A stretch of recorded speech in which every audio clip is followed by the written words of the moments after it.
Good evening and welcome to the virtual Perez Art Museum, Miami. My name is Marie Vickles. I'm the Director of Education and I'm thrilled to introduce tonight's Scholl Lecture Series program.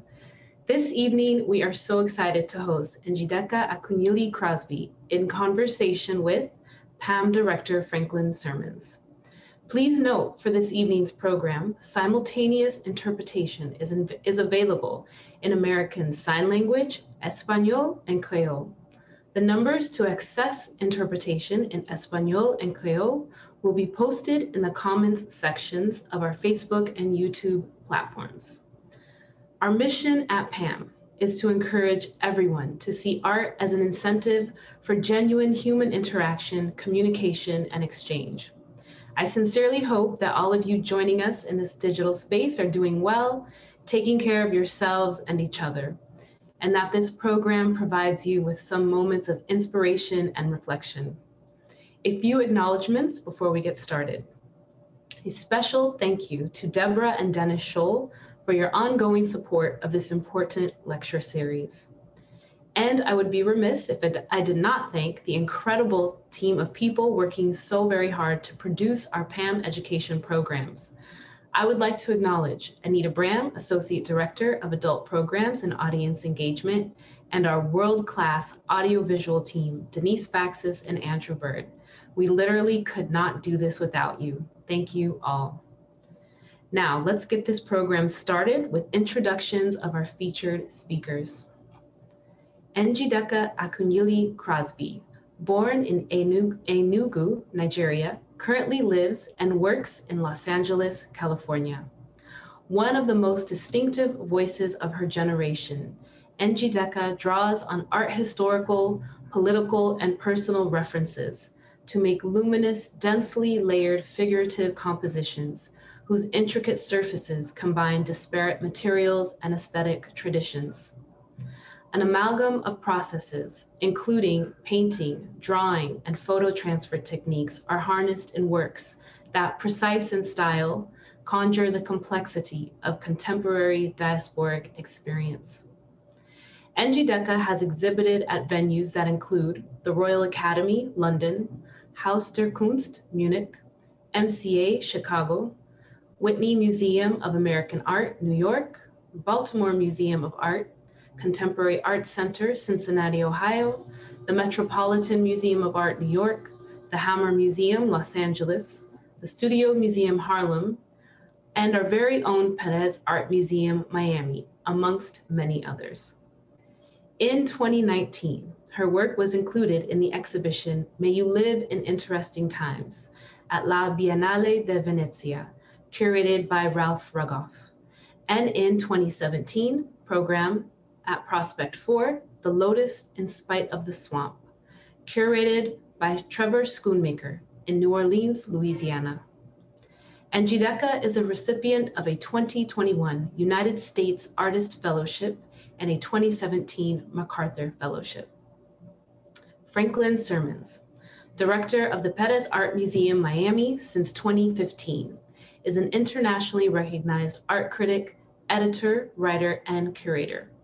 Franklin has established himself as one of the leading voices in contemporary art, joining PAMM from his previous post at the Los Angeles County Museum of Art, LACMA, where he held the position as department head and curator of contemporary art. In his time at the Perez Art Museum, Miami, he has overseen the acquisition of more than 1,000 works of art by donation or purchase, and has pursued his vision of PAMM as the People's Museum. Now in his 6th year of leading Miami's flagship art museum, Franklin continues to write and edit for numerous publications, making a compelling impact on the world of contemporary art. During the course of this evening's conversation, please post your questions in the comments section on our Facebook and YouTube platforms for the live Q&A portion of this evening's program. We will try to answer as many as possible. So without further ado, please join me in giving a warm welcome to Njideka Akunyili Crosby and Franklin Sirmans. Thank you, Marie. Thanks, everybody. I feel so lucky. I mean, I often feel lucky being in this position, but I feel really lucky to be engaged in this conversation with Njideka this evening. And thank you all for tuning in. Thank you so much, Njideka, for joining us for this little bit of time we get to spend with each other. And looking at the images and thinking, oh my gosh, there's so much to talk about.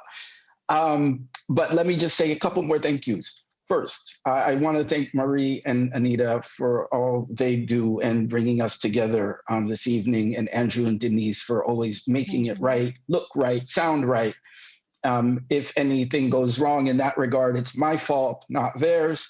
I want to thank Aviva and Brittany for interpreting this evening, and a big thanks to Dennis and Deborah Scholl, who have engaged in this conversation with us over the period of time since they founded the Collectors Council in 2005, I believe it was, from more than 15 years ago. And we acquired a work of yours in 2016 or 2017, a wonderful piece that we'll talk about a little bit. But I'm just excited to be here with you. And first off, how are you? I am well. It's so exciting for me to be talking to you, even though it's through the computer. Every once in a while, there are people you meet in life and you just think, I want to be friends with this person. Do you remember we met at a residency in 2012? Yes, and when I moved Kippy. to Los Angeles, I was moving to Los Angeles in 2014, and I was a little bit sad about leaving New York. And one of the things that made me excited about the move was that you lived in LA, and I thought I can finally be like really legit friends with Franklin. But then you left, went to Miami. Yes. But we've had moments. Yeah, but I am grateful for your friendship. I'm honored to be doing this with you. Thank you for the invitation. I also wanted to second your thanks to Deborah and Dennis Scholl, to thank the Perez Art Museum Miami for inviting me to be a part of this series, and to do a thank you to Andrew and Denise, who are working behind the scenes, helping us make sure that everything runs perfectly. Thank you all.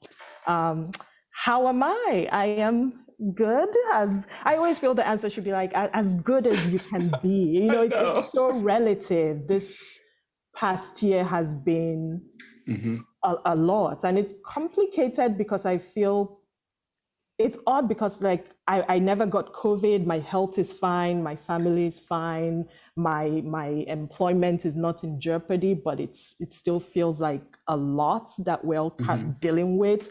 And I think maybe it's just like there's a collective grief we're all carrying that we're not even processing or thinking about. It has been a lot. I think I hit a wall in December. But it's finally feeling like there's a light at the end of the tunnel with mass vaccinations happening. That's the long answer. No, much agreed. And the fact that you made it 9 months to December until you hit your wall is commendable. Well, there were little walls before that, because I think it wasn't just COVID. It was also, I think, so many Black people were dealing with just so much emotional battering with the uprising and just the imagery we were seeing of what was being done to Black people. It was a very intense year. Absolutely. And I have to ask, as a painter, as an artist who paints figures, who deals in terms of narrative, what has this year been like for you in the studio?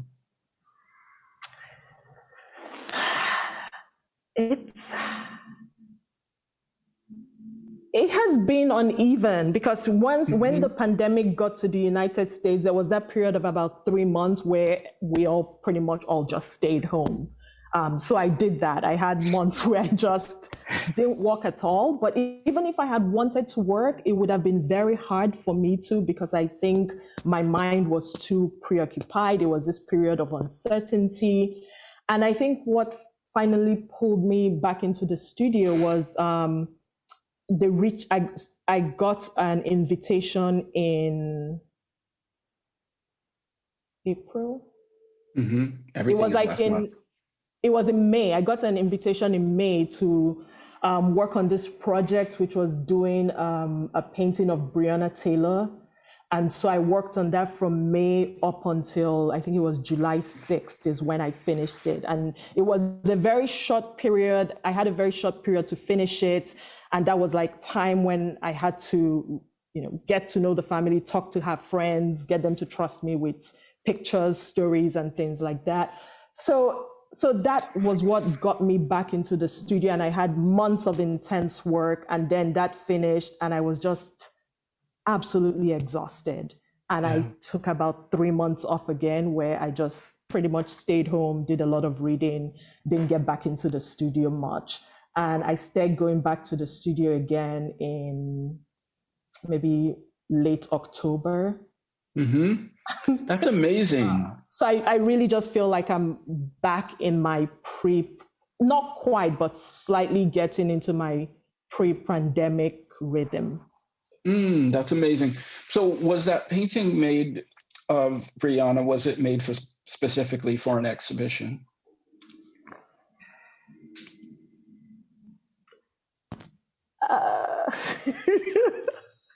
Or not?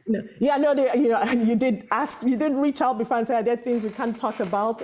I don't know that I can talk about why it was made. I mean, maybe I'll. But you know what? I mean, that's the thing it's like as you said, we've been dealing with this, and I think that we've been dealing with it more than a lot of people based upon Blackness. And so no matter what, you're hearing it, you're seeing it. And as somebody who paints people and narratives, it's impossible for you to kind of ignore in a way. Yeah. So you have been a little bit productive in the studio, but it's been a tough year. Yeah, but bursts and dry spells. So, I mean, the work behind me, I started it like January last year, and it's hard to see, do a zoom back. Oh, wow. But you get a sense of it. It is a more complicated piece than I have done before. And my guess when I started it was that it was going to take about 5 months, maybe. And now I'm going to a year and 3 months, and I probably still have a few months left on it. So it's been a different kind of productive. It's not productive in terms of how many things I make, but it has been very productive in terms of just how much time I am getting to spend with the pieces I have made. So it's been the Breonna piece, the piece behind me, and I have another piece in the other room.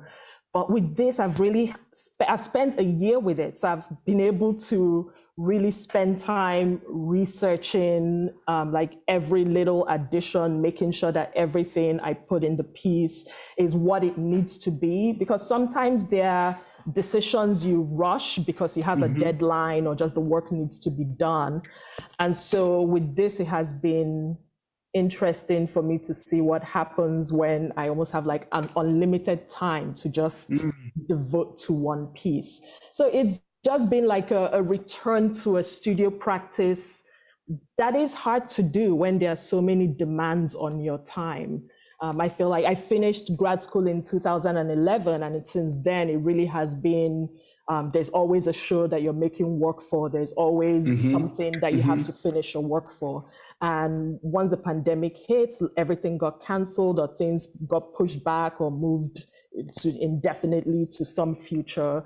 And so there really wasn't, the thing I had to finish this for got pushed back, and I could kind of slow down and just, like get into the studio the way it felt in graduate school, where you can just come in and spend a day looking at photos of, like vases online to figure out the exact vase you want to put on the table. For sure. That's amazing to hear you say, because in some ways I feel like you have this kind of practice where you know how to take your time, you know how to manage it. But that is also to say that you had a pretty major 2019. And I'd love for people to see some more images, but I also hope maybe you can just tell us a little bit about beginnings before we get there. You mentioned coming out of graduate school in 2011, but we heard about, your childhood in Nigeria. When did you come to the United States, and was it specifically for your art? Yes. Denise, can we please have slide number 20, just so we have a different imagery as we speak. So I was born in Nigeria. So this is actually an image of a party I would have attended at my neighbor's house. We grew up in this little part of Enugu called New Haven, and we lived at 7B, and so 5 Umezebe Street would be the house next to us. Sorry, the question was, did I move to the United States for my art? Yeah. I mean, you mentioned graduate school. Okay. But I know you were here before that. My memory is... Oh, tell me about it. So I grew up in this little town, and when I was 13, I went to boarding school in Lagos, and Lagos is this huge, densely populated, cosmopolitan city. I was in Lagos from when I was 13 to when I was about 16 or 17, finished high school in Lagos, and then I moved to the United States. And the reason why I was able to move to the United States is that my mother had applied for the visa lottery, the American green card lottery, and she got it. And if you get it, all your kids become American green card holders. So then that meant that we had access to, what's it called? Like grants. There are like certain grants you can apply for to go to college in the States. It made it financially possible for us to, just have the permission to be in the States, but also the finances to go to college in the States. So I moved to the United States. I went to the community college for a year. Because things like when I moved from Nigeria, like even though I had gone to a very amazing high school, just the education system doesn't line up well. There are certain things that are, it's like our literature in Nigeria is very different from the literature in the United States. So I wanted to take a year to bridge that gap. So I went to the community college and I took classes to help with that. And in that 1 year, I was studying for the SATs. I was looking around, traveling, looking at schools I wanted to go to, and I heard about this very small school outside Philadelphia called Swarthmore College. I went, I visited, I really loved it. I realized that I was a small school person, like my personality is for a small liberal arts college. So I went to Swarthmore, but I did not go to Swarthmore to study art. So I didn't go in thinking I wanted to be an artist. I have always wanted to be a doctor, and I know that, yes, African parents love to push their kids to do law, medicine. That is true. But and my parents were very happy that I wanted to be a doctor, but I never felt pushed. I still do. I love medicine. I would like to think I would have been very happy and actually quite good at it. So I went into Swarthmore to do pre-med. I finished with a bio major. I still am super fascinated by the body and how it works, like internally. But what happened when I was at Swarthmore is I took this one class with this professor and we just hit it off. He was an amazing teacher. We were having discussions about what art can do and what art is in a way I had never thought of. Like at that point, I just thought art was like, you can paint something to look like, you painted an apple, it looked like an apple, yay, art. And so to actually start having conversations and you see that art is something that can say so much and open up dialogue and it can be used to talk about places and culture and politics, I was blown away. And I just kept taking more and more classes with this same professor, Randall Exxon. And by the time I was graduating, I was at a crossroad in my life where I knew I could go to medical school or I could do art. And I finished undergrad and I moved back to Nigeria for a year just to kind of think and prep my parents that maybe this medicine will not happen anymore. Because this is like something you have to just like, it's not a message you give over the phone. You have to like sit down and it's a message you have to like talk about multiple times. So I went back to Nigeria unsure, but in that year I actually decided I wanted to be an artist because I was so excited by the country I saw and just how much it was changing, and just seeing like people of my generation reinventing themselves and going back to a very unique like hybrid tradition. And it really was that first time I thought there is something exciting here that I want to talk about. And that's why I to do art. Then brilliant. I spent a year, then came back to the States and went to the Pennsylvania Academy of the Fine Arts. Now, see, we forget about that sometimes, right? So you were at Pennsylvania Academy. Yeah, I pretty much went back to undergrad, but art school. Okay. And the Academy is super well known for your attention to anatomy, your attention to being able to paint the thing right. Like you said, the apple is supposed to look like an apple.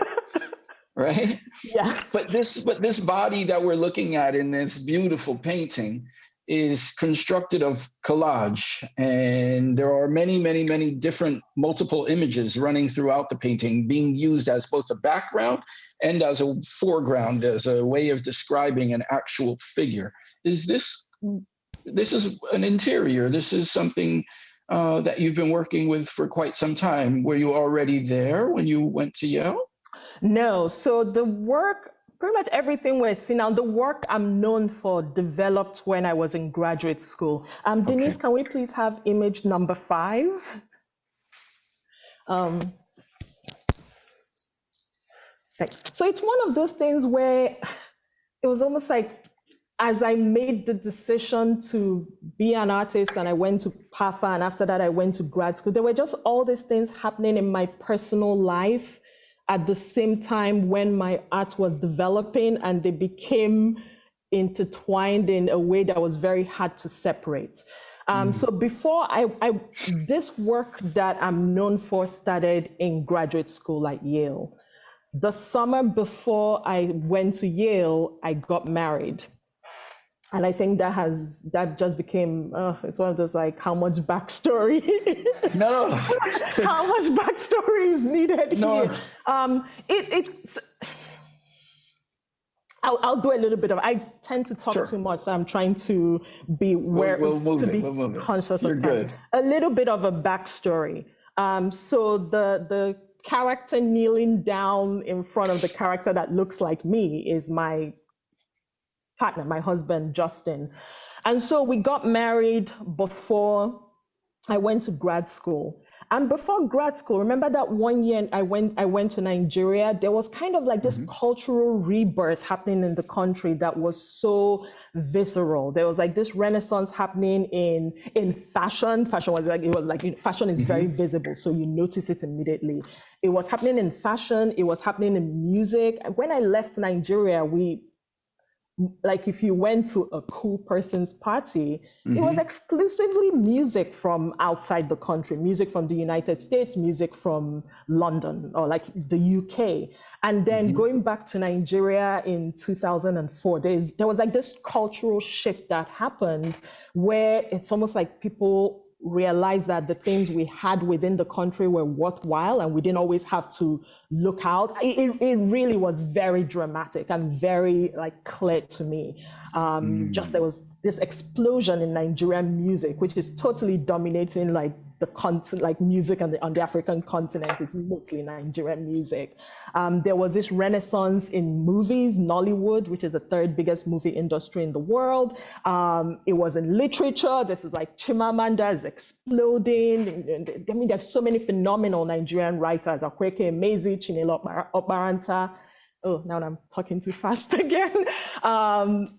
And you could see it in art. So there was just this feeling of there's something beautiful is happening here, and I want to be part of it. And it's this, my generation of Nigerians who are like rising up and telling their own stories and just like reclaiming traditions in very interesting ways. So I kind of knew that I wanted to make work that resided in that space. So that's the one aside. The second aside is that I got married the summer before grad school. And when I got married, my mother, who was a very big presence in Nigerian, she ran a big agency in Nigeria and was very well known, respected. And then after that, she was running the Ministry of Information. And this was right when they were doing a very big campaign called Rebranding Nigeria.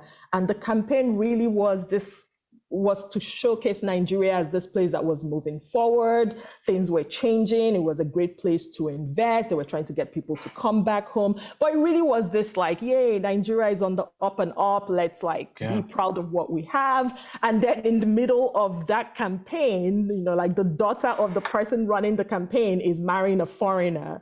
And to make it more complicated, the other marriage that had happened in my family was my sister, who also married a non-Nigerian. So there was this whole kind of national conversation, like, my God, what is wrong with that family? I thought we were past this. What is this? Like, is this colonial mentality? What is going on? So there was all that. And then, so that's another part. And then I kind of like, see, I told you this would be a longer side.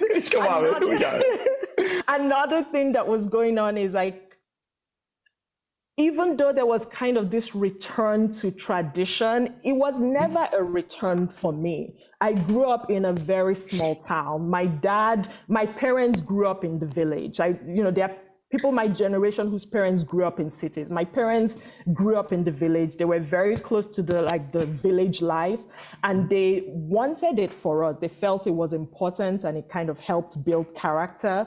So they used to send my siblings and I to the village to spend with our grandmother our summer holidays and weekends.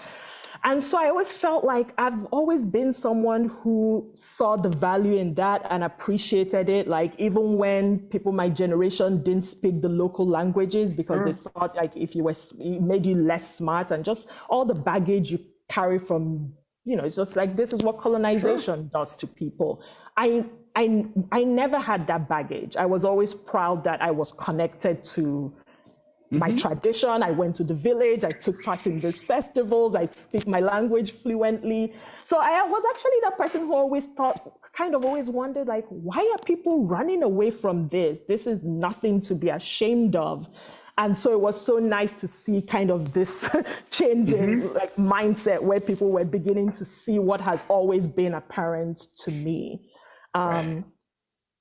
So this is like all the stuff I'm carrying with me my first year in graduate school. So I want to make work about this place I grew up in, the person I am. That is a mixture of someone who grew up in a small town, but someone who is also like a village girl from spending so much time there, but someone who is has elements of like a Lagosian girl because I went to school in Lagos, but then I also moved to the United States. So there's this, like who I am is even more fractured, and wanting to talk about that and knowing it wasn't just my story. A lot of people in my generation have lived in this in-between spaces because a lot of us, a number of us left Nigeria either to Europe or to the United States or other places for higher education. So I knew the story wasn't unique to me. I wanted to talk about that. I wanted to celebrate the life I had lived and where I grew up in. So in graduate school, it was just like a lot of trying to figure out how to put all that together. I was looking a lot at Wengechi's works. I think that had a big influence on me. I was also collecting a ton of photographs from Nigeria, because it became like how I stayed connected to home was looking at the pictures. And there's a level of nostalgia sometimes. Yeah. There's nostalgia. There's a deep, deep relationship to tradition and history, but there's also a little bit of nostalgia. You also, this painting is one of many you make these incredibly tender paintings of bodies together and obviously the intimacy. Denise, can we please have number 23, just as a backdrop as we keep talking? Incredible. And so we've actually looked at a couple of images here from different years. You can see how, as you said, you defined your practice out of the graduate experience and have been refining that for quite some time. We've seen a couple of the interiors, but there are also these kind of monochromatic paintings that were such an incredible highlight, I think, of the last Venice Biennale in 2019, where you were one of those few artists that did one thing in the space of the Giardini and another thing in the Arsenale, these two major separate buildings, far apart, but always meant to kind of complement each other. And you were chosen as one of these artists to have work in both. And I just want to see one of the more monochromatic images just to give a sense of that balance. Okay. Actually, there we are. Yeah, I would say, can we start with number 3 first and then go back to this one? Yeah, so with the monochromatic paintings, I truly have enjoyed doing them. It's such a change in pace. And so with the works, I feel sometimes with the bigger works, I'm trying to juggle too many things. And eventually it comes together. But there are some, I worry that certain things get lost, or not that they get lost, just sometimes I want to highlight certain things I love or I enjoy doing or I'm interested in that might not always be obvious because there's so much else going on. So I've always loved doing monochromatic work. And in some of the old pieces, they're actually moments of it. So people always say, oh, this is a new thing. I'm like, actually, no, this is a 2013 work. And you can see her head into the background. Beautiful. And I think maybe what the individual, so now we can go to I think it's image number 1. I think the reason why I enjoy doing the standalone ones is that with the bigger pieces, I seem to lack the courage to push the monochrome as much as I want to. So I mean, this interest started when I saw Chrysophilly's blue paintings. I've been obsessed with this. I think for me, what it is can I make, so if you think of your value range from 1 to 10, can I make a work that is working between like 9 and 10 or 8.5 and 10 or between 1 and 2.5, just like really squeezed range that just seems very impossible to create so much variation in. But I love that, it's like, yes, I do. There's a lot I work with imagery and people in interiors, and this is happening and that is happening, but there's also a conversation going on. It's almost like I want treats for other painters. The things that excite me when I look at paintings done by my friends who are painters or people I admire are those moments when you're in front of the work and there's just like optical magic. I just like, oh, this is amazing. That thing that you cannot even capture with a camera. So thinking of this really compressed range that is still very deep, but working with just using something very limited to create something very broad and expansive. And they are very challenging to make. I'm so happy to hear you say that. The challenge of figuring it out.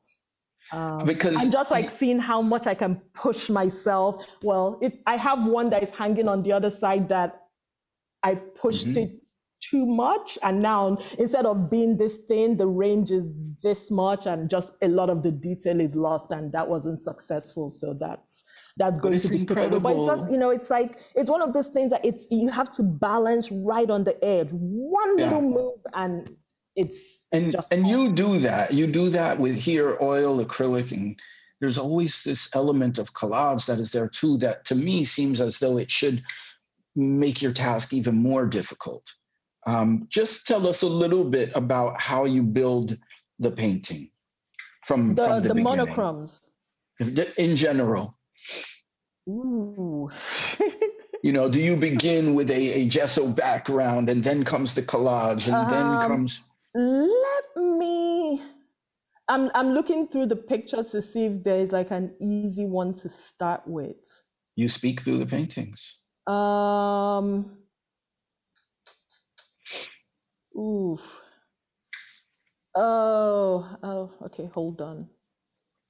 Let's go to number 12. Okay. Oof. So this is one of the questions I have the hardest time answering, like, how do you make your work? It's easiest when I'm in the studio, because for each of these works, I have a folder on them, and I can pull out the folder and show you the sketches and how everything progressed, and it makes a lot more sense. So it depends. Sometimes I'm very clear on my idea, or just like I have a pretty solid, it's never clear, but just like slightly more clear than normal of where I hope the work goes. And sometimes I have just a kernel, and those are the ones that are difficult. So with this piece actually started off as one panel. It was meant to be just the right panel, the one with the television. The left panel got added because I couldn't resolve the right panel. So that started because I had another worker, and this actually is the precursor to PAMM's piece. So I had done a work before this, which I wish I had added, but it was too long. Okay, a little bit of a backstory. So I had just moved to Los Angeles, and I started this new piece, and it was based off of my husband's first trip to Nigeria. So it was this kind of round table, and it's me and my family members sitting around this table, and my husband is somewhere there. And I finished the painting, and I couldn't stand it. It just didn't feel it was resolved. It just didn't feel resolved. And I kind of got myself in a pickle because an institution had seen it in progress and they wanted it. But I just felt like my mind is not happy with this work. And I went back and I was doing sketches, trying to figure out how to revamp it. I didn't know if I had to make a big change, cut it down. And in the end, I realized that I could resolve it if I added 2 side panels. It just felt really compressed, and the space felt like it needed to be more cinematic and expand. And I felt like my eye felt like it made more sense that way. So I added 2 side panels. And the panel I added on the right-hand side was like a very simple room with like portrait fabric collaged on it. And there was a television, there was a chair with a television on it. And I did the right panel was a very simple like balcony with a plant in the corner. So that was actually the first plant piece where I thought, ooh, I really love doing plants. And I felt like it just got figured out, it got resolved. I was very happy with it. It ended up being a triptych. But what happened was I really loved the panel with the television. But because it was part of this triple series, and everybody, there was so much focus on the middle because it had all the people and the drama, that kind of became a side, it just became like background noise. And so in my mind, I always felt I want to go back to this television piece. I want to do it again, but have it stand alone. And so 2 years later, I started this piece. So the television panel was going to stand alone. So I didn't know how it was going to work out, but I knew I wanted a television in an empty room. And why the television? Because this goes back to that tradition history kind of conversation again. I'm trying to think if that was the first television piece I did. I like I'll talk about why I did that particular television piece, and in general why I love the televisions. I like the televisions because I think a lot of a word I think of in the studio is portals. Just this like entryways into other worlds, into other times, into other places. And televisions is just like an extra thing. So you say I do a lot of windows, televisions, picture frames, just anything that opens the space up into something else, because it's a way I can bridge worlds. I can be showing you an interior of my living room in New York, but you're through the television, you're connected to Nigeria in the early 90s because you're looking at an Omo commercial, which like every Nigerian in the 90s will know. Sorry, I just realized I didn't answer. So that's the why the television. So with the first television piece I did, and this is actually leads to Pam's piece, I was looking at an old photograph, and it was a photograph of an empty room, and the floor had this black and white, like linoleum checkered tile. This is just a picture I found somewhere. And there was a chair in a corner with one of these old televisions on it, and the television was off. And the wall of the room was this very particular blue that you see in a lot of Nigerian interiors. And it was just one of those pictures that stayed with me, just how you can so successfully capture a place. It's almost like how an interior can be a portrait of a place at a certain time. So I knew that I wanted to do that. I wanted to do this interior piece that didn't have people in it, but still spoke intensely about place and time. So then after that other piece, the piece that ended up also becoming a diptych and it ended up having a person in it, I still felt like I still don't have my single television piece. I want a single television. I mean, I was obsessed with this. I couldn't, because, it just sometimes you have an idea, and even though good pieces, mistakes happen that lead to good pieces, I just felt like I still had not done this idea justice. And so this was the third attempt. I thought, I'm going to do this television piece. It's the last thing I do. So I thought, okay, I'm going to try again. I'm going to see if I can resolve it without having to add another panel to save it. And so with this, there were things I knew were set. I knew I was using the television. I knew that I wanted this table. I had used it in the last piece. And so I was doing sketches, trying to figure out, like, where is this television? How much of the room are we getting? And so one day I was in the studio because, sometimes when I'm stuck, I would just sit down. Oh, is that a timeout?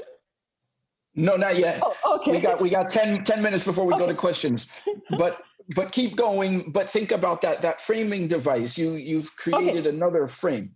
Yes. So I was sitting down. When I get stuck, I like to sit down and look at pictures, family albums, Nigerian magazines. I will look at Nigerian music videos on YouTube, just anything that helps me see things I might not have thought of on my own. Because sometimes you look at pictures from your childhood and you think, oh my God, this would be exciting.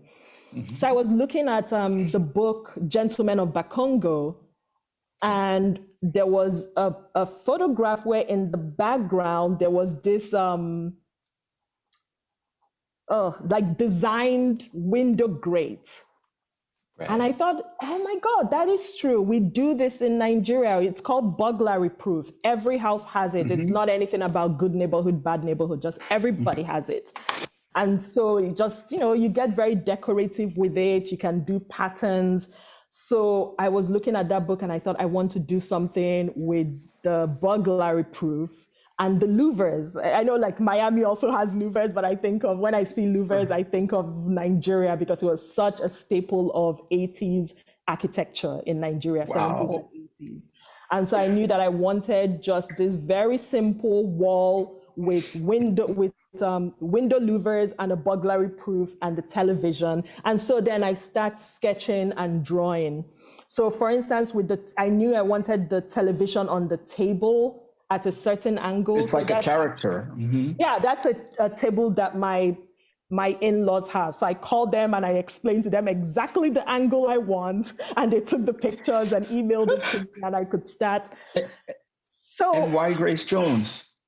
Oh. We have to ask because everybody comes into the gallery and they say, Grace Jones. Okay. Oh God, I feel like there's so much I could say about this work. I'm going to try and zip through it. So with this, I started doing the drawing. I knew I wanted it to be very simple, but I wanted it to hit the things I felt were important. Like in Nigerian interiors, it's not as common anymore, but for a long time, people did this two-tone paints. And I think lots of the times it's because you could put darker paints below. So like when kids touch the wall and stuff, it doesn't matter. So you put like a blue or a mint on top and a red below, or you put a more shiny blue below so that you can wipe it off. So I was alluding to those two-tone walls. And we all had this kind of like old television. I'm going to get to the Grace Jones. And with this, thinking again of just like the fun I like to put for other artists, I just want, once again, is this like compressed space that goes in. I wanted this thing where you just kept falling into spaces, into other spaces. So, it's like you have this window with the burglary proof, and then you look through the burglary proof and you're seeing these louvers, which are kind of like a pattern. And then beyond the louvers are transferred pictures. And with this one, for the transferred pictures, the prompt I had for myself was I wanted to transfer pictures so all the pictures that were transferred in this, so all the little images you're seeing are photographs of people standing in front of windows, or people standing in front of doors that are open, or people standing in front of screen walls, or people sitting in front of two-tone walls. So it's kind of like this, looking through the burglary, reflecting to the picture that is open to another space. So just thinking of this like portals, into portals. Oh my gosh. And with the Grace Jones, I picked that for many reasons. One, she's standing in front of this gate. So it's again like looking through it to this palatial house. And I think, so that's number one. Another one is that's from a James Bond movie. And James Bond is like, when I think of markers of my childhood, James Bond is a really huge one. We consume just like... a lot of James Bond, and James Bond actually comes up in another piece I've done. And like James Bond has things about its set designs that are super problematic, and of course I didn't notice it as a child. And then also like Grace Jones was just as a child, I remember her being this it's just, as a child you just don't you're looking at someone phenomenal, but you don't have words for it. There was something about her power and how she defied being put in any box. And I feel that really fits in where a lot of my narrative is about this complexity that can be into one space. And I imagine like that to the nth degree. Exactly. And I imagine your mother being of that kind of power. It's an incredible painting. We are so fortunate and so lucky. I love this. Oh my gosh. I was so happy. It's one of those, there are pieces I do that are really dear to me. And I mean, like, when I finished it, there was that feeling of like, I did it, TV piece. I did it. But this is actually a piece I regret not keeping. Right, but you can come and see it anytime. We can't wait to have you. Anytime. It felt like such a long journey to get to it. It's personal. My mom is in it. It felt like it's like it's what's the word I'm looking for? Misleadingly. It feels simple, but it's not. I see, and I understand even more now. There's one thing I want to just touch on before we move on, and I want us to share some more images before we go to questions, but I'm reminded that you're using see-through in the title here and portals in the other painting as sort of conceptual devices where you're letting us know a little bit. You're cluing us in as to what is happening. You also have these other titles that are so poetic and so literary. How do you come up with them? Well, I always face you, even when it seems otherwise. I like that one. Can we go to number 4, please? I mean, it's incredible. Oh God, how much time do I have? I'm like, only a minute on this one. Okay. Sorry. No, this one actually came, I mean, I had started working on this. So, I map out the drawing, I figure out where the transfers will go. I do a lot of Photoshop works to figure out the colors and things. And then I do a lot of I take pictures, I print out the pictures and I paint on the pictures to make decisions on the big piece. So as I'm kind of working on this piece, the concept was there, but I didn't have the title. So I was reading,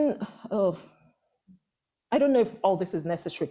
Long and short of it, there was a passage in a Chinua Achebe story, No Longer at Ease, where there's a character that is going abroad and the community had raised money to send him abroad. And the day before he left, there was a meeting, to wish him well, give him advice. And one of the things everybody kind of kept talking about was don't come back with a foreign wife. And they were trying to explain why that was an issue, but nobody really did a good job of explaining. And finally, this one wise elder of the village stood up and said the problem with the problem with marrying a foreigner isn't what everybody is saying. No, the problem is that we're anxious that they'll make you turn away from your people. And something about reading that, when it just there was just this resonance, this was the anxiety I felt in my extended family around my marriage. This kind of as we're in this period of trying to and there's this renaissance, there's this shift happening in the country where there's this return of pride in things that are ours. Yes. And in the middle of this, you're moving away from your people, or the choice was seen as moving away from my people.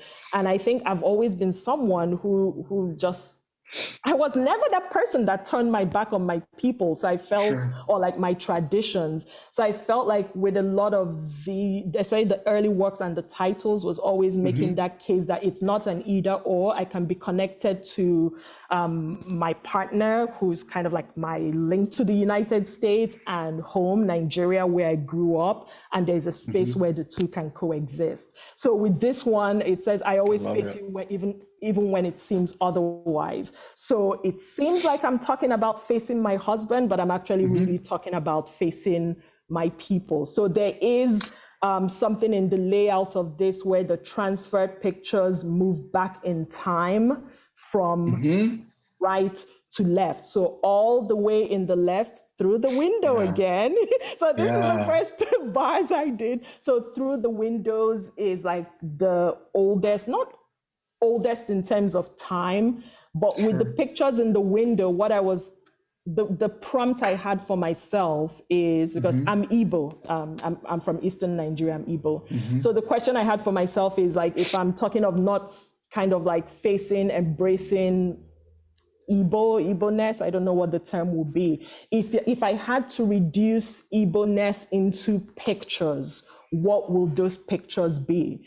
So you have the Igbo part, you have through the windows, you have Odumegwu Ojukwu, who led the Biafran side, which is Eastern Nigeria, during the Nigerian Civil War. You have Nnamdi Azikiwe, who was one of the Igbo people who fought for Nigerian independence, and we became independent in 1960. You have pictures from Peter Odochie, who played Okonkwo in the Nigerian production of Things Fall Apart, and Okonkwo is such a quintessential Igbo man. So they're just these things I really get to what are the things I consider the core of. I see.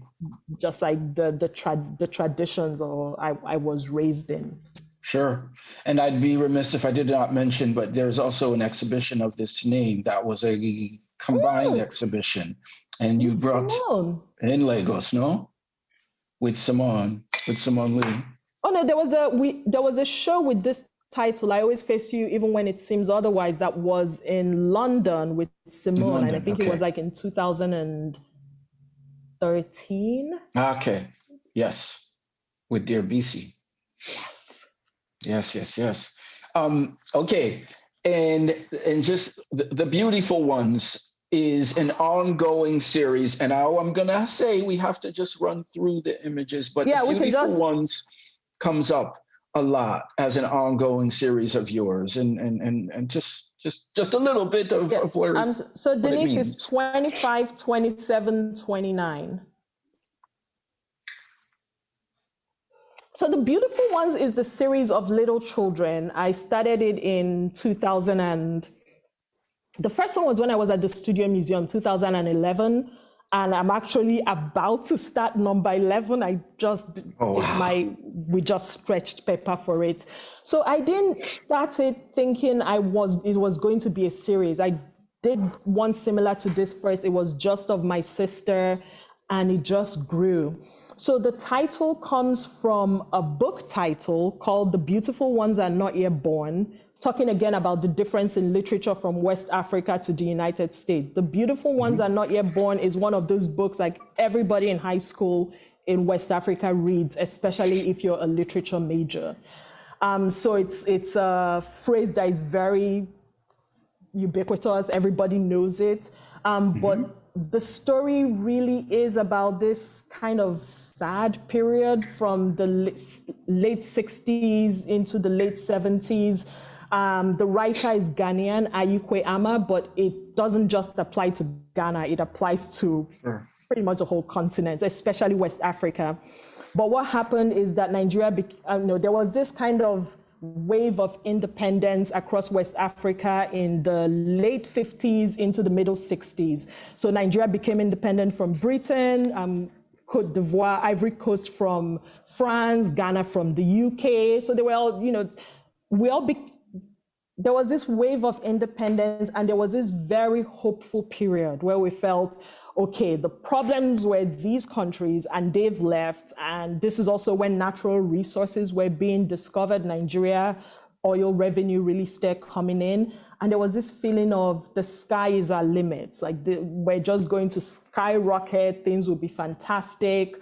And sadly, it didn't happen. There was a lot of coups, military dictatorships, bad leaderships, and things just went downhill and downhill and downhill. So this is where the story is setting. The Beautiful Ones Are Not Yet Born.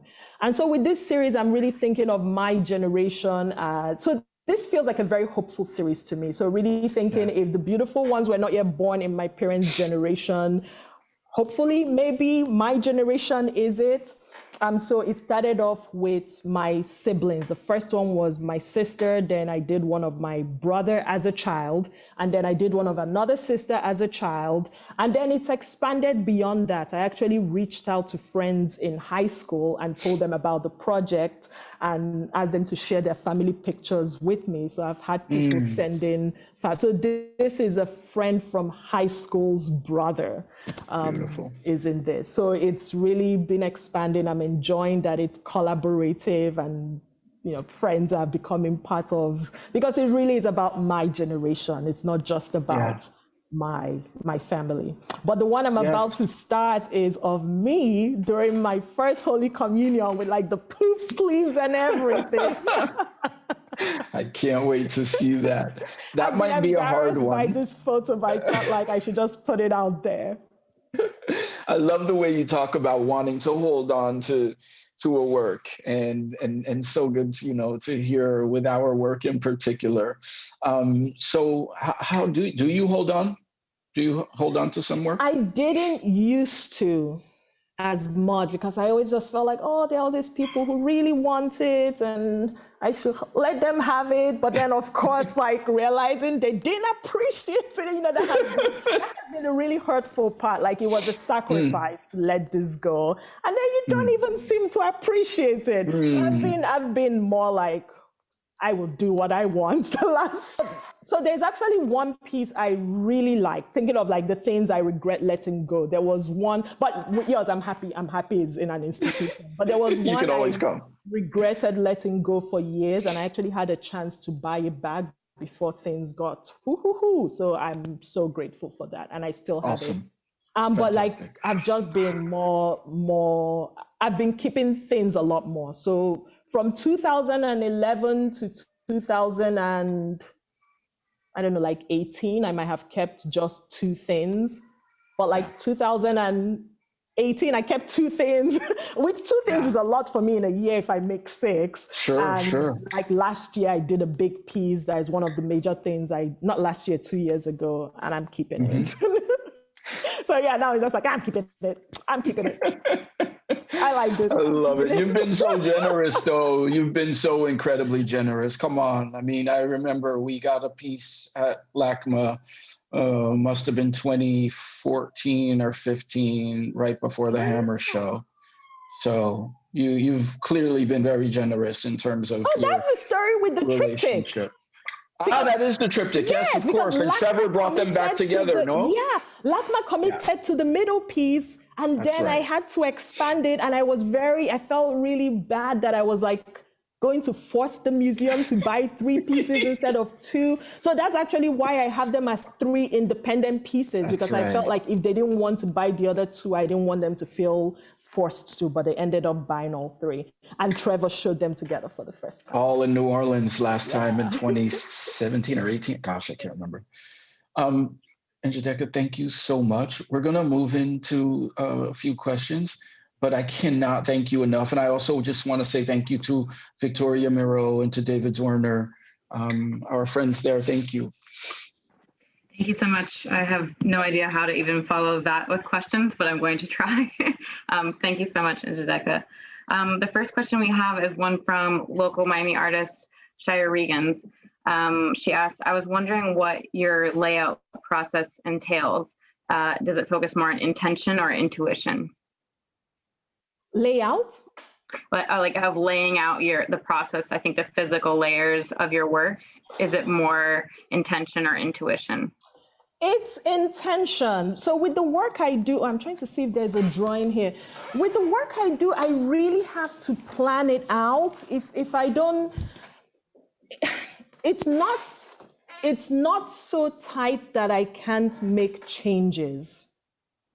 But it's like building, I have to have an idea. I need to have a blueprint, especially with the transfers. The transfers go on raw paper. This area, I can't put transfers on it, but there's nothing that can be fixed. If I really want transfers here, I can, but what I would have to do is I would have to take a very sharp blade, cut out that area just a little bit and peel off the paint. So I go back to raw paper. So it's such a hassle to fix that the one thing I absolutely have to pre-plan is where the transfers go. But everything else is pretty, I just kind of make it up as I go. You know, I'm gonna move this back. Let's see more of this piece.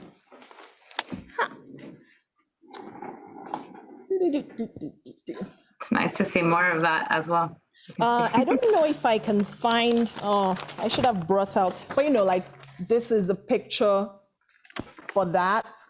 So when I planned it out, I knew there was going to be a plant in the foreground, but I didn't know what the plant was. But I didn't have time to wait until I figured it out. So I just started the drawing. And as I was doing the drawing, I was going to, I went to the Huntington Gardens. I was driving around. I was looking for the right plant. So in this, you can actually see the piece on the wall. I had already started painting as I'm still trying to wait to resolve this. And what I did was I just placed glassine on top of the work and did the drawing on the glassine to see if it worked out. And I liked it. And then I did the trace on it. So there are things that are set and there are things that I'm still trying to work out. So that's kind of what I was trying to get at. So this is what it started with. There's no plant in front. There's a plant in here that I added at a later date. It just felt like there was a big hole over there that needed something that wasn't part of the original design.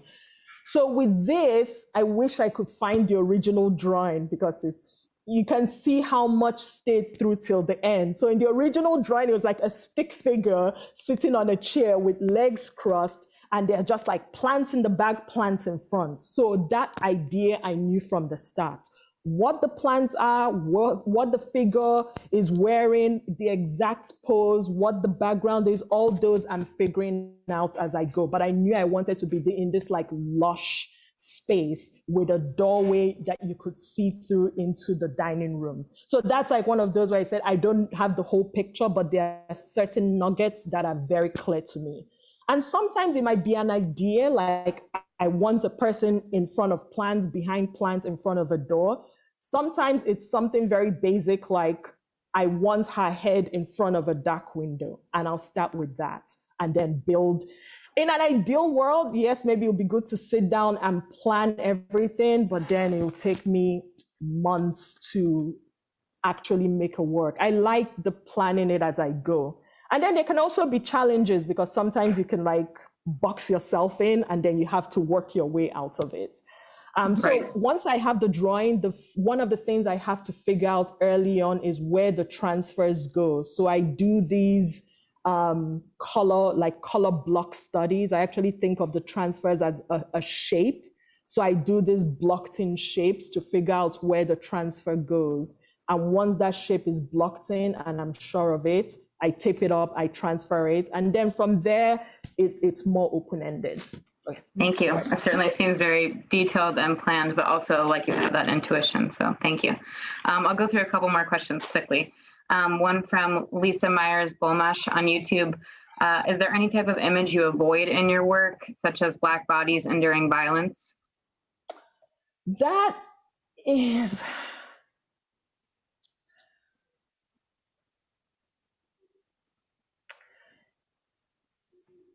I'm hesitating because there is a picture I've used that, and I'll explain what the picture is, but if it's a Black person and having something happen to them, that's a no for me. And I think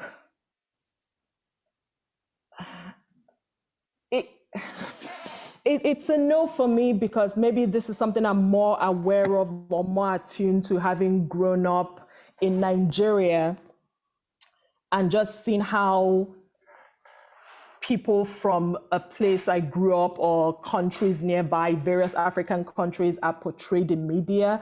There is a respect that is not afforded to Black people. It's like when violence happens, they show the body, they show the person that has been harmed. Or when there was the shooting in Kenya, they actually showed it in a way they would never do in the United States or a majority white place. So for me, it's I don't show it because I want to be I want to cut the bodies, the respect. I will want my physical form to be afforded if something happened to it, but it's almost like so I don't use those, but I also don't want to present a sugar-coated image of or sugarcoat whatever I want to talk about.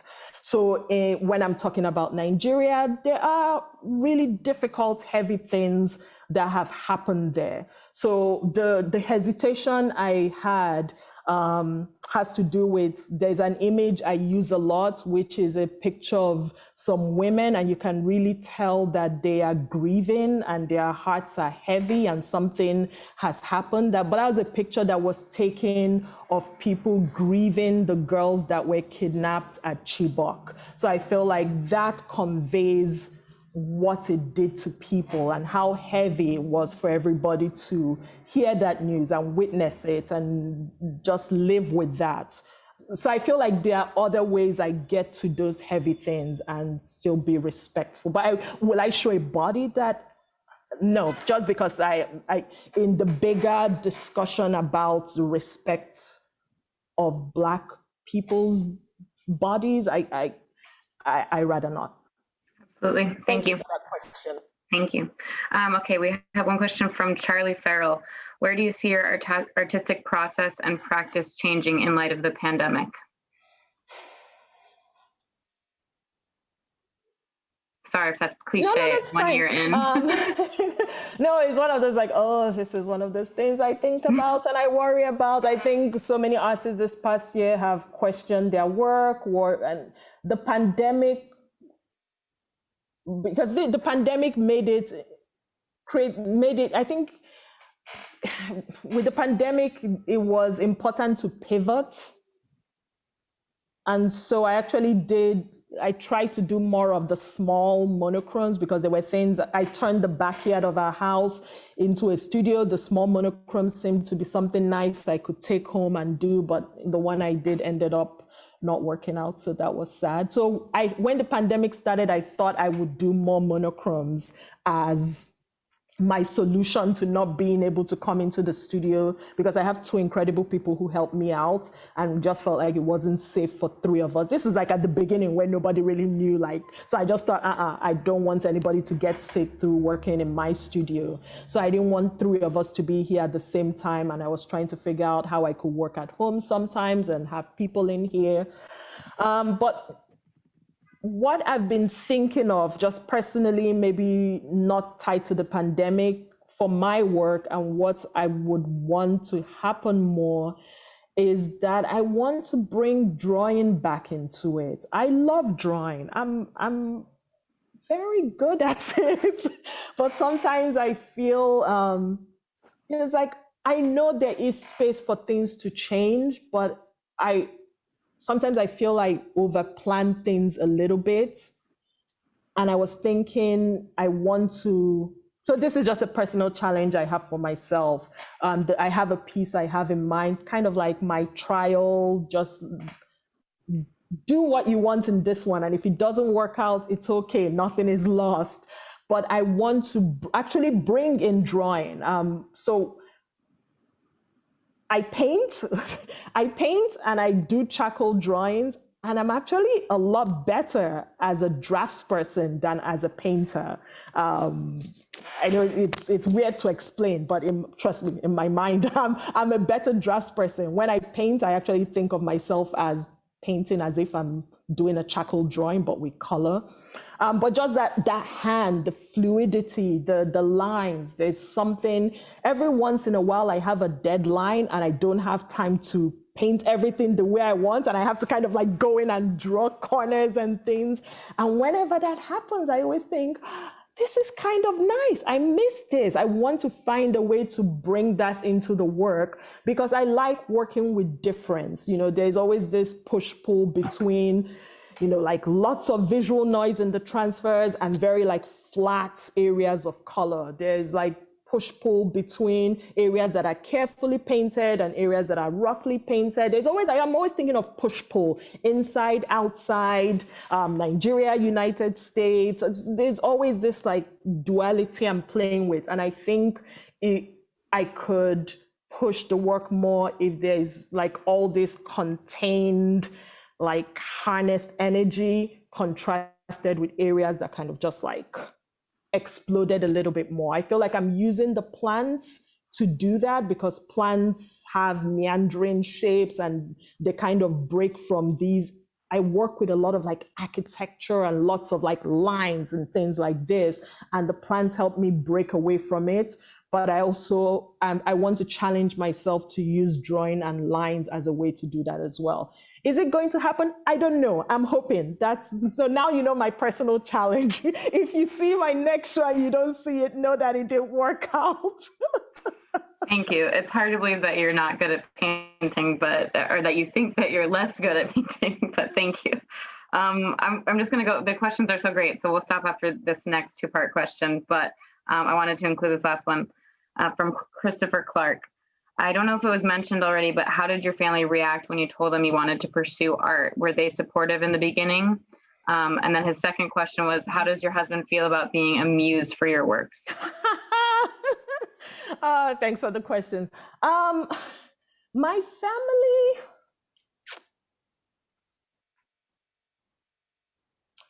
was a tough one because maybe the word is resigned. It's like they weren't. So it was a year of talking almost every day. And a year of like every time an auntie or an uncle or someone came to the house, it was like, help me beg Njideka to go to medical school. So I think I stood my ground for so long, and I knew this was required. I knew it was important for them to know this was not a fluke. It wasn't something I decided on a fly. I had been thinking about it for a long time, and I will not budge, even with like everybody from all sides trying to change my mind. So I think in the end, it was just more like resignation. Like, she's not going to change her mind. We don't think, so I think at the end, there was like, my dad loves doing speeches. So my dad did a speech like, as my father, my job is to tell you this is the path and this is the bush. And you can either follow the path or you can run into the bush, but I've showed you the path and the rest is up to you. So apparently I ran into the bush. There's a redemptive story. So I think it was just more like, she's not changing her mind. We can't do anything, whatever. But they weren't mad because I came back to go to the Pennsylvania Academy. I was there for 4 years. I was in grad school for 2 years, and they supported me financially the whole time. So, if they had said, we're not paying for anything, that might have been the real challenge about what I would have done. So I will always be grateful to them for that, because their support meant that I could focus solely on school. I didn't have to get an extra job. And because I was spending all that extra time in the studio, the work grew quickly. But the kind of nice thing that happened is I went to Nigeria 3 years ago.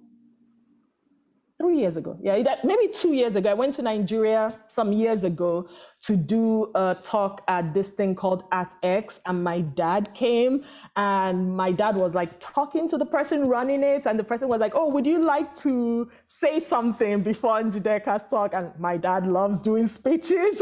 And he was like, oh, yes. And so he got up and he actually gave this speech that made people want to tear up, because he said Nigerian parents, I'm up here to tell you that you shouldn't do what I did. I was about to force her to go into medical school, and now look at her, she's proving me wrong. I'm so sorry. And he apologized, and it was like, oh my goodness. So that was that was a wow moment. That's so sweet. Wow moment, but it's also way to steal the thunder at my return to Nigeria talk. My dad is a very good public speaker. And at the end, everybody's just like, Njideka, your dad is amazing. Oh, that's amazing. I feel like that's such a relatable moment too, as anybody in the art field or an art history major, you telling that story brings me to tears, because I feel that same experience. So yeah, it really meant a lot that he owned up to it in such a public space and advised other people against it. And how does my husband feel? I don't know. I assume he's fine. He's still around. He's still around. He's still around. I feel they both. Yeah, usually I don't give him a choice. I think that maybe it's just one thing where he's like, maybe I rather don't want to be in this post. But normally, it's one of those things there is mutual respect. So he knows I would never put him in a position that was problematic.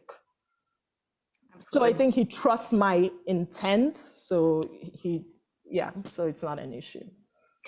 Thank you so much. I think we'll unfortunately end the questions there, but I can't thank you enough on behalf of everyone here in the museum for sharing so openly and personally with us tonight. And we're so grateful to have your work in our collection.